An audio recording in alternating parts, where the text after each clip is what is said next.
Әлфия апа, сізні шын көңілімнен ғұмыр бәйрәмігіз, юбилейіңіз білән тәбрик етем.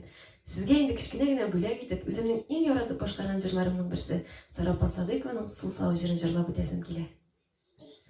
Күңелгә минем туган як, бигрәк тә якын шул син.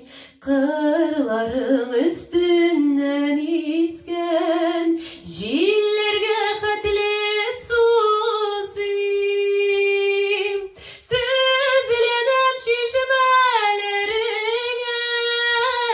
бетми тик су сауына. Мин бәхетле бары тик син, бәхетле булсаң гына. Тезләнеп чишмәләреңә, бетми тик су сауына. Мин бәхетле бары тик син, бәхетле